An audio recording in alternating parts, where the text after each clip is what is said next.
Assalamualaikum warahmatullahi wabarakatuh. Perkenalkan, nama saya Icahyani Firdaus dengan NIM 21404031. Yang terhormat dosen pengampu mata kuliah Fikih Ibadah, yakni Bundilna Fauza, MHI. Di video kali ini saya akan membuat video yang berguna untuk menyelesaikan tugas ujian akhir semester. Dan tema yang saya ambil adalah tayamum. Pengertian tayamum. Secara etimologi, tayamum berarti sengaja.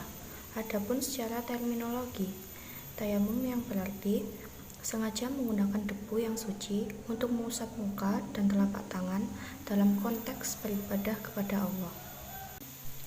Selain untuk pengganti wudhu, tayamum dapat menjadi pengganti menghilangkan hadas besar sehabis haid atau janabah. Apabila orang tersebut tidak menjumpai air atau tidak mampu menggunakan air. Dalam artian, orang tersebut sedang sakit dan bila terkena air, sakitnya malah semakin parah. Ketentuan tayamum. Kita dapat bertayamum apabila yang pertama, sulit menemukan air.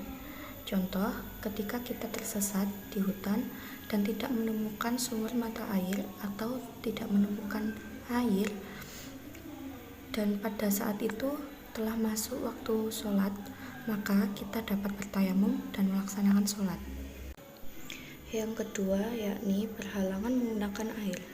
Contoh, apabila terdapat seseorang yang sakit dan bila beliau terkena air, beliau malah sakit, maka beliau diperbolehkan mensucikan dirinya dengan cara bertayamum. Yang ketiga yakni menggunakan debu yang suci. Yang keempat, mengerti tata cara bertayamum. Yang kelima, telah masuk waktu sholat.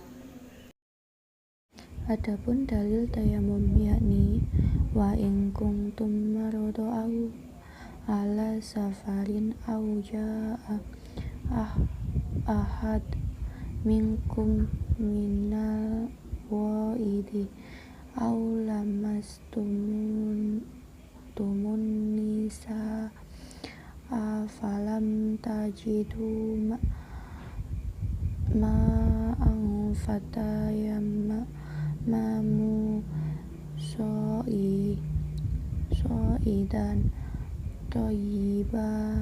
tayyiban famsahu bi wujuhikum wa aidikum minhu, yang artinya, dan jika kamu sakit atau dalam perjalanan atau kembali dari tempat buang air atau berhubungan badan dengan perempuan, lalu kamu tidak memperoleh air, maka bertayamumlah dengan permukaan bumi yang baik atau bersih.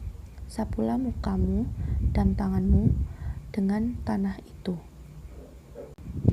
Jadi, bertayamum di sini bukan hanya menggunakan debu saja, karena di dalil ini menjelaskan dapat bertayamum dengan tanah juga. Adapun niat tayamum yakni nawaitu tayammuman listibahati sholati fardhu lillahi ta'ala, yang artinya aku berniat melakukan tayamum agar dapat mengerjakan sholat fardu karena Allah Ta'ala. Tata cara bertayamum.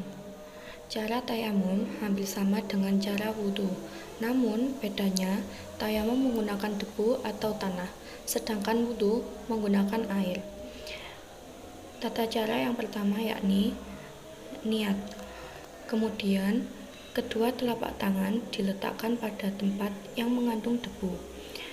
Yang kedua telapak tanganmu ditiup atau dikibaskan agar debu yang menempel tidak terlalu tebal. Yang ketiga, usapkan kedua telapak tanganmu kepada bagian muka hingga merata seperti mengusap wajah saat kita berwudu. Yang keempat, kedua telapak tanganmu diletakkan pada tempat yang mengandung debu. Seperti langkah yang kedua, usahakan tempatnya yang berbeda. Yang kelima, usapkan kedua telapak tanganmu seperti mengusap tangan ketika berwudu. Yang keenam, membaca doa akhir tayamum, seperti doa akhir wudu. Tayamum sama halnya dengan doa setelah wudu, yakni asyhadu alla ilaha illallah wahdahu la syarika lahu wa asyhadu anna muhammadan abduhu wa rasuluh. Allahumma ja'alni minat tawwabina waj'alni minal mutatahhirina waj'alni min ibadika sholihin. Pembahasan yang terakhir dari materi tayamum adalah hikmah tayamum. Yang pertama yakni merendahkan egoisme nafsu. Yang kedua, menunjukkan keutamaan umat Nabi Muhammad SAW karena tayamum hanya disyariatkan pada umat Nabi Muhammad SAW.